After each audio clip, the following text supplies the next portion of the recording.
Hello my dear friends, welcome to exam Guruji. आज मैं आपके लिए फ्लूइड मैकेनिक्स की क्विज लेकर आया हूँ। वेरी वेरी इंपॉर्टेंट है। ये क्विज़ जो है आपको हमारी वेबसाइट पर भी मिल जाएगी, लेकिन आपको हमारी वेबसाइट पर सिर्फ से यहाँ पे ऑप्शन ही मिलेगा कि ये ऑप्शन ठीक है। एग्जाम्पल के तौर पर बता रहा हूँ कि ये एग्जाम्पल ठीक है, ये आंसर ठीक है। लेकिन जो आपको यूट्यूब पर मिलेगी वहाँ पर आपको कंप्लीट डिटेल मिलेगी। जैसे कि यहाँ पे चार ऑप्शन दिए गए, इन चारों के आपको आंसर जो है यूट्यूब पर मिल जाएंगे, लेकिन आपको हमारी वेबसाइट पर examguruji.com पर सिर्फ आंसर ही मिलेगा कि इस क्वेश्चन का आंसर ये रहेगा। तो वीडियो को शुरू करने से पहले अगर आपने हमारे चैनल को सब्सक्राइब नहीं किया तो चैनल को सब्सक्राइब करें, साथ में बेल आइकन को दबाना ना भूलें ताकि आपको इसी तरह की लेटेस्ट वीडियो मिलती रहे। तो चलिए शुरू करते हैं आज की अपनी वीडियो। आज का जो हमारा फर्स्ट क्वेश्चन है वो देखिए, विच of the following force not present in moving liquid. यहाँ पर क्वेश्चन बोला गया कि जो आपके पास लिक्विड होता है वो मूव कर रहा होता है, यानी कि चल रहा होता है। मूविंग, चलता बहता हुआ पानी जो है उसमें कौन सी फोर्स जो है, बल जो है वो प्रेजेंट नहीं होता है। Elastic force, plastic force, pressure force और ग्रेविटी फोर्स। तो कौन सी फोर्स जो वो प्रेजेंट नहीं होती है। वेरी वेरी इंपॉर्टेंट क्वेश्चन है ये। सबसे पहले मैं आपको बता देता हूँ कि कौन कौन सी फोर्स जो वो प्रेजेंट होती है। तो आपको ये सबसे पहले पता होना चाहिए कि इनर्शिया फोर्स जो होती है वो प्रेजेंट होती है। ग्रेविटी फोर्स जो होती है वो प्रेजेंट होती है। प्रेशर फोर्स जो होती है वो प्रेजेंट होती है। विस्कस फोर्स जो होती है वो प्रेजेंट होती है। सरफेस टेंशन फोर्स जो होती है वो प्रेजेंट होती है। And last one is elastic force जो होती है वो प्रेजेंट होती है। हमारे पास कितनी फोर्स जो होती है प्रेजेंट होती है? 1 2 3 4 5 और 6 नंबर ऑफ फोर्स जो होती है वो प्रेजेंट होती है। तो अब यहाँ पे देखिए हमारे पास इलास्टिक फोर्स सबसे लास्ट में ये वाला प्रेजेंट होती है। उसके बाद सरफेस टेंशन फोर्स यहाँ पे नहीं दिया गया है। विस्कस फोर्स भी नहीं दी गई है। प्रेशर फोर्स भी दी गई है तो ये भी होती है। उसको ग्रेविटी फोर्स भी दी गई है। यानी कि तीन ऑप्शन यहाँ पे हमारे पास, एक ही ऑप्शन बचता है, यानी कि प्लास्टिक फोर्स जो होती है वो नहीं प्रेजेंट होती है। प्लास्टिक फोर्स जो होती है वो प्रेजेंट नहीं होती है बहते हुए पानी में। ऑप्शन नंबर बी हमारा यहाँ पे करेक्ट आंसर हो जाएगा। अगला क्वेश्चन देखिए, वेरी वेरी इंपॉर्टेंट क्वेश्चन है। When the Mach number is equal to unity. हमारे पास मैक नंबर जो होता है वो बोल रहा है कि equal to unity, then the flow is called. Flow is called, हम उस फ्लो को कौन सा फ्लो बोलते हैं? वेरी वेरी इंपॉर्टेंट क्वेश्चन है ये। यहाँ पे आपको ये भी पता होना चाहिए कि मैक नंबर जो होता है, यहाँ पे मैक नंबर की थोड़ी सी स्पेलिंग मिस्टेक है। मैक नंबर जो होता है ये एक डिमेंशनलेस फोर्स होती है। डिमेंशनलेस नंबर होता है। तो इसका जो रेशियो होता है वो रेशियो होता है इनर्शिया फोर्स टू कौन सी फोर्स? Elastic force.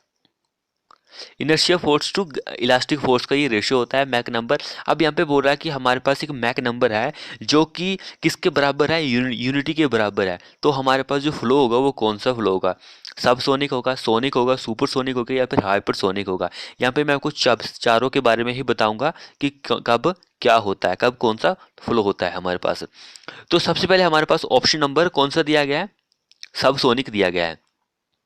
तो इसके लिए जब हमारा मैक नंबर जो होगा वो लेस देन 1 होता है, लेस देन 1 होता है, तब हमारे पास जो फ्लो होता है वो सब सोनिक होता है।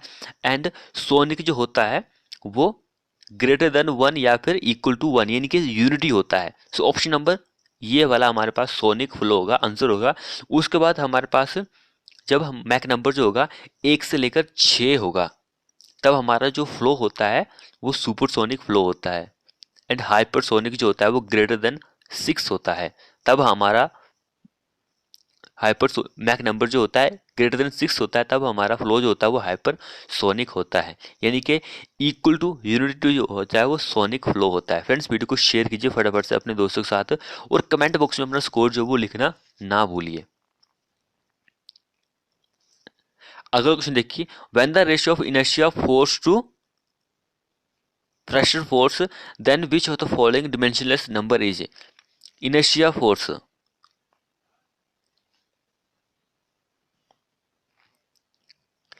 टू प्रेशर फोर्स, तब हमारे पास कौन सा डिमेंशनलेस नंबर होता है? वेबर नंबर होता है, इल्लोर नंबर होता है, मैक नंबर होता है, या फिर फ्राउड नंबर होता है? कौन सा नंबर होता है हमारे पास?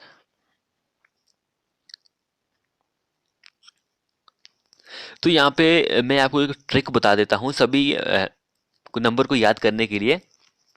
सबसे पहले आपको क्या करना है कि आपके पास ये तीन चार जो डिमेंशनलेस नंबर होते हैं उनको आपको अकॉर्डिंग टू डिक्शनरी लिख लेना है। तो आपको पता ही है हमारे पास सबसे पहले कौन आता है? इल्लोर नंबर आता है। उसके बाद हमारे पास कौन सा आता है? फ्राउड नंबर आता है। फिर आता है मैक नंबर आता है। फिर उसके बाद आता है रिनोल्ड नंबर आता है। फिर लास्ट में कौन सा आता है? बेवर नंबर आता है। ये 1 2 3 4 5 5 नंबर हो गया हमारे पास। अब आपको एक ट्रिक जो है वो याद करनी है। P G and versus, PG versus. Okay, अब यहाँ पे आपने ये अकॉर्डिंग टू डिक्शनरी लिख लिया है। अब आपको इनके नीचे ही यही लिखना है। ई के नीचे पी लिख दिया, एंड एफ के नीचे जी, एंड एम के नीचे ई, एंड आर के नीचे वी, एंड डब्ल्यू के नीचे एस, ये लिख दिया।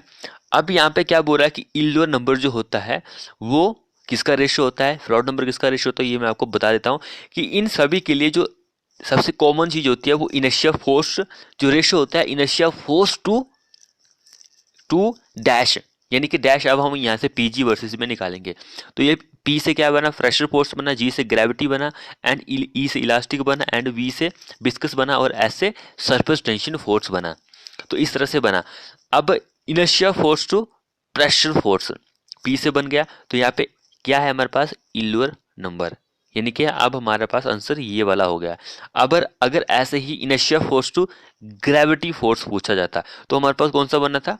फ्राउड नंबर बनना था, ये वाला बनना था। अब elastic force, inertia force to elastic force, तब हमारे पास कौन सा बनना था? मैक नंबर बनना था।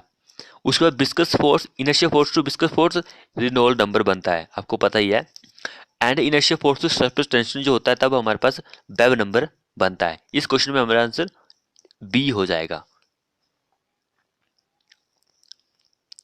अगला क्वेश्चन है, विच of the following equilibrium condition of floating body when Meta centre lies below centre of gravity, यानी कि एम जो है, मेटा सेंटर जो है वो किसके नीचे है?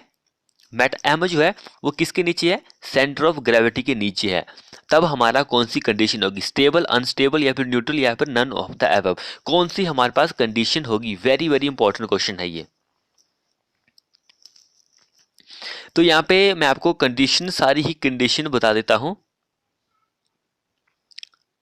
स्टेबल के केस में क्या होता है कि जो हमारा एम एम जो होता है वो किसके ऊपर होता है? ग्रेविटी के ऊपर होता है। इस कंडीशन को आप याद रखिए। एंड अनस्टेबल के केसेस में एम जो होता है वो ग्रेविटी के नीचे होता है, यानी कि ग्रेविटी ऊपर होगी, एम नीचे होगा। न्यूट्रल के केस में क्या होता है? ये दोनों जो होते हैं, मेटा सेंटर एंड ग्रेविटी जो होते हैं, वो कॉन्साइड करते हैं एक दूसरे के साथ। कॉन्साइड यानी कि बराबर ही होते हैं।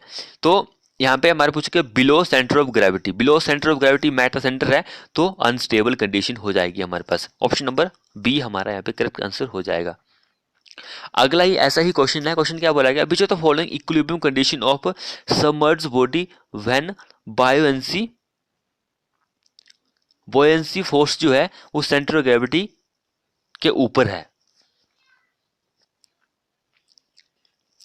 यानी कि बी जो है किसके ऊपर है? ग्रेविटी के ऊपर है, यानी ग्रेविटी नीचे है और बायोएंसी जो है, फोर्स जो है वो ऊपर है। इस केस में हमारा स्टेबल कंडीशन बनती है। अगर बायोएंसी जो है वो ग्रेविटी के नीचे है तो अनस्टेबल होता। अगर बायोएंसी और ग्रेविटी दोनों एक दूसरे के साथ में है, कोइंसाइड कर रहे हैं, तो वो न्यूट्रल कंडीशन बनती है। इस केस में हमारा option number 1A correct answer हो जाएगा।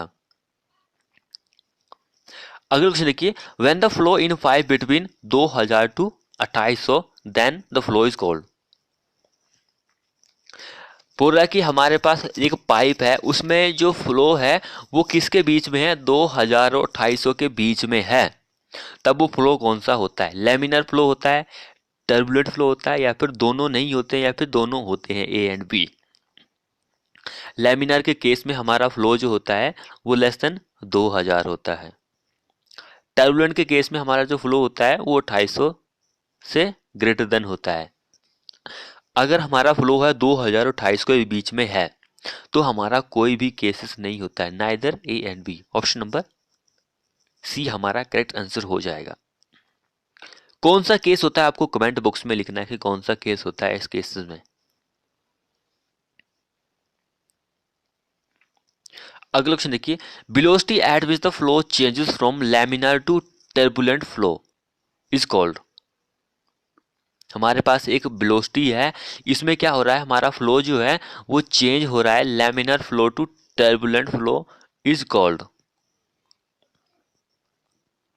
उसको हम क्रिटिकल वेलोसिटी बोलते हैं, लोअर क्रिटिकल वेलोसिटी बोलते हैं, या फिर हायर क्रिटिकल वेलोसिटी बोलते हैं, या कुछ नहीं बोलते हैं। क्या हम उसको बोलते हैं?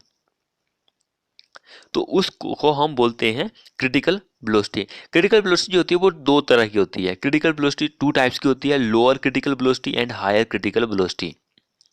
अब यहाँ पे लोअर क्रिटिकल वेलोसिटी और हाई क्रिटिकल वेलोसिटी जो होती है, लोअर क्रिटिकल वेलोसिटी में क्या होता है, लैमिनार फ्लो जो होता है वो स्टॉप हो जाता है, बंद हो जाता है, फ्लो करना बंद हो जाता है।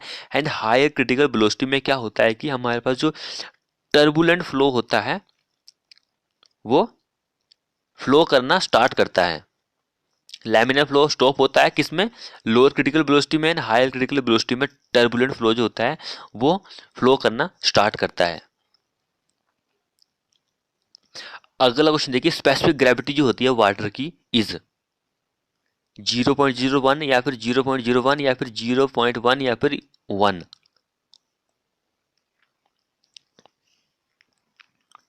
स्पेसिफिक ग्रेविटी जो होती है पानी की वो होती है यूनिटी के बराबर, यूनिटी के बराबर, एक के बराबर। जो हमारे पास सी वाटर होता है, समुद्र का पानी जो होता है, उसकी स्पेसिफिक ग्रेविटी जो होती है वो बहुत ही ज़्यादा होती है, बहुत ही मोर होती है। एंड जो प्योर पानी होता है, पीने वाला पानी जो होता है, उसकी स्पेसिफिक ग्रेविटी बहुत ही कम होती है, लेस होती है। अगला क्वेश्चन देखिए, when the pressure is less than atmospheric pressure is known as. बोल रहा है कि हमारे पास एक कोई प्रेशर है, कोई प्रेशर है, वो किससे कम है, एटमॉस्फेरिक प्रेशर से कम है। तो उस प्रेशर को हम कौन सा प्रेशर बोलते हैं, negative gauge pressure, positive gauge pressure या फिर वैक्यूम प्रेशर, कौन सा हम उसको प्रेशर बोलते हैं। तो अगर हमारे पास कोई प्रेशर है वो कम है किसमें, किससे, एटमॉस्फेरिक प्रेशर से, तो हम उसको नेगेटिव गेज प्रेशर बोलते हैं। ए इस क्वेश्चन का आंसर हो जाएगा। अगर हमारे पास कोई प्रेशर है वो लेस की जगह मोर देन है, मोर देन है एटमॉस्फेरिक प्रेशर से, तो हम उसको पॉजिटिव गेज प्रेशर बोलते हैं। फ्रेंड्स, वीडियो को बहुत ही ध्यान से देखिए, स्किप किया तो आपको जानकारी का पता नहीं लगेगा। अगला और लास्ट क्वेश्चन देखिए हमारे इस वीडियो का, what is the momentum correction factor जो होता है टर्बुलेंट फ्लो के लिए इज। टर्बुलेंट फ्लो के लिए मोमेंटम करेक्शन फैक्टर जो होता है वो कितना होता है, वेरी वेरी इंपॉर्टेंट क्वेश्चन है। यहाँ पे हमारे पास मोमेंटम करेक्शन फैक्टर के तीन केसेस आते हैं। एक आता है यूनिफॉर्म फ्लो। यूनिफॉर्म फ्लो जो होता है इसके लिए मोमेंटम करेक्शन फैक्टर जो होता है वो इक्वल टू 1 होता है। उसके बाद हमारे पास लैमिनार फ्लो आता है। लैमिनार फ्लो जो होता है उसके लिए मोमेंटम करेक्शन फैक्टर जो होता है वो 1/33 होता है, 1/33 या फिर 4/3 होता है। 4/3 को आप यहाँ पे इसको डिवाइड करके देखते हैं तो 1/1.33 ही आता है। उसके बाद हमारे पास केस आता है टर्बुलेंट फ्लो का। टर्बुलेंट केस में मोमेंटम करेक्शन फैक्टर जो होता है वो वेरी करता है 1.02 से लेकर 1.05 तक। तो यहाँ पे 1.05 हमारे पास आंसर दिया गया है, तो ऑप्शन नंबर सी हमारा करेक्ट आंसर हो जाएगा। लेकिन वो वेरी करता है इस वैल्यू से इस वैल्यू तक, तो इसको याद रखिए। तीनों मैंने मोमेंटम करेक्शन फैक्टर बता दिया है फ्लो के लिए। तो फ्रेंड्स, ये थे हमारे 10 क्वेश्चन, एग्जाम के पॉइंट ऑफ व्यू से काफ़ी ज़्यादा इंपॉर्टेंट है। सो कमेंट बॉक्स में कमेंट कीजिए कि आपने कितना स्कोर किया है आउट ऑफ 10 में, और वीडियो को शेयर कीजिए फटाफट से अपने दोस्तों के साथ, और चैनल को सब्सक्राइब नहीं किया तो चैनल को सब्सक्राइब करें, साथ में बेल आइकन को दबाना ना भूलिए। थैंक यू फ्रेंड वीडियो देखने के लिए।